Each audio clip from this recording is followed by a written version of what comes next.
একজন একটা দিয়ে আরেকজন জান্নাতে যেতে পারবে না, একজন একটা দিয়ে আরেকজন জাহান্নাম থেকে বাঁচতে পারবে না। তাহলে আমাকে যেমন ইবাদত করতে হবে পরিবারে, আমার পরিবারের আরেকজন সদস্যকে ইবাদত করতে হবে, সবাই মিলে ইবাদত করতে হবে, এককভাবে নয়।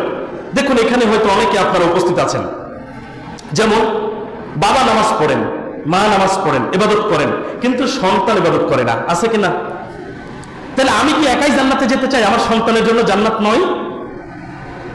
এখনই আপনার সন্তান যদি এখানে 33,000 ভোল্টের কোন তারে হাত দিতে যায়, আপনি বাবা মা বাধা দিবেন কিনা? না, বলবেন ওর কাজ ও করছে, করুক।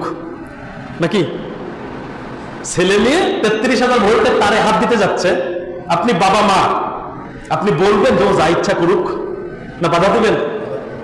বাধা দিবেন। কেন? আপনি জানেন আমার সন্তান এখানে হাত দিলে আমি নিঃসন্তান হয়ে যাব, সন্তান হারা হয়ে যাব, আমি কষ্ট পাবো, তাই বাধা দিচ্ছেন। তা আপনি সালাত আদায় করছেন, আপনি ইবাদত করছেন, সন্তান ইবাদত করছে না, সন্তান যে জাহান্নামে চলে যাচ্ছে, আপনার জাহান্নাম থেকে বেঁচে জান্নাতে যাওয়ার জন্য ইবাদত করছেন, সন্তানের জাহান্নাম থেকে বাঁচার দরকার নেই, ওর কি জান্নাতে যাওয়ার দরকার নেই? আপনি ইবাদত করছেন, স্ত্রী করছে না, আপনি একাই জাহান্নাম থেকে বাঁচতে চান? আপনি একাই কি জান্নাতে যেতে চান? স্ত্রী কি জান্নাতে যেতে হবে না? তাহলে নিজের পাশাপাশি পরিবারকে সাথে নিয়ে ইবাদত করতে হবে।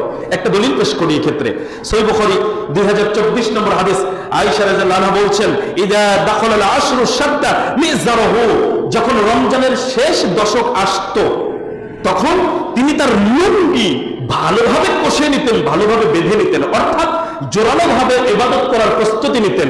আর কি করতেন? ওয়া আহইয়া লাইলাহু ওয়া আইকাযা আহলাহু, তিনি নিজে রাত জেগে থাকতেন, ইবাদত করতেন, আহাল পরিবার পরিজনকে জাগিয়ে দিতেন ইবাদত করার জন্য।